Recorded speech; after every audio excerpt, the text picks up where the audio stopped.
વિસાવદરમાં આમ આદમી પાર્ટીના નેતા ગોપાલ ઇટાલિયા દ્વારા આગામી નગરપાલિકાની ચૂંટણીને લઈને કાર્યાલય ખુલ્લું મૂકવામાં આવ્યું અને કાર્યકરો સાથે ચૂંટણીને લઈને સમીક્ષા બેઠક કરવામાં આવી હતી. ગોપાલ ઇટાલિયા દ્વારા આગામી નગરપાલિકાની ચૂંટણીમાં આમ આદમી પાર્ટીની જીતનો વિશ્વાસ વ્યક્ત કર્યો હતો.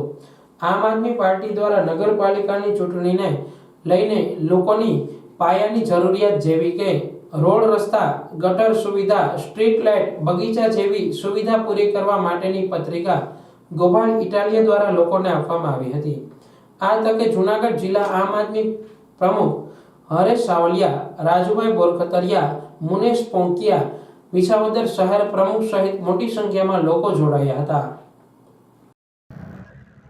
આજે આમ આદમી પાર્ટી દ્વારા વિસાવદર નગરપાલિકાની ચૂંટણીના અનુસંધાનમાં વિસાવદર ખાતે ચૂંટણી સમીક્ષા બેઠકનું આયોજન કરવામાં આવ્યું હતું અને આ બેઠકમાં શહેર પ્રમુખશ્રી, જિલ્લા પ્રમુખશ્રી, સંગઠન મંત્રીશ્રી અને તમામ હોદ્દેદારોએ ઉપસ્થિત રહી અને આવનારી વિસાવદર નગરપાલિકાની ચૂંટણીમાં આમ આદમી પાર્ટી જંગી બહુમતીથી જીતે તેવી મહેનત કરવાનો સંકલ્પ આજે કર્યો છે.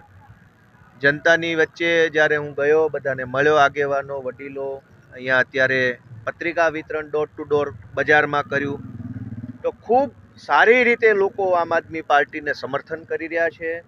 લોકો એમ ઈચ્છે છે કે વિસાવદર નગરપાલિકાની અંદર જે ભ્રષ્ટાચારે ભરડો લીધો છે એની સામે જો કોઈ અવાજ ઉઠાવવા માટે સક્ષમ હોય તો એ આમ આદમી પાર્ટી છે અને એટલા માટે આવનારી ચૂંટણીમાં ભ્રષ્ટાચારને નાબૂદ કરવા માટે, વિસાવદરના તમામ રોડ રસ્તાઓ શાનદાર મજબૂત બનાવવા માટે, વિસાવદરને આ ભાજપની ગંદકીમાંથી મુક્ત કરાવી અને સાફ સુથરું સ્વચ્છ બનાવવા માટે અને વિસાવદરના બાળકોને રમતગમત અને બગીચો મળી રહે એના માટે આમ આદમી પાર્ટી ખૂબ મહેનત કરી અને વિસાવદર નગરપાલિકામાં ચૂંટણી લડવા જઈ રહી છે.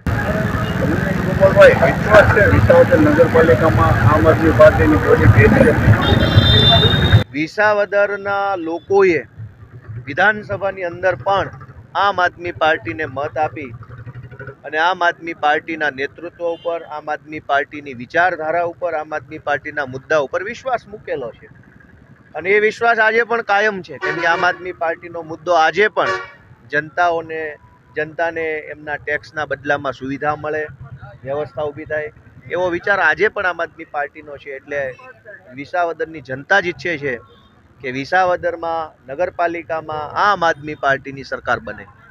Thank you.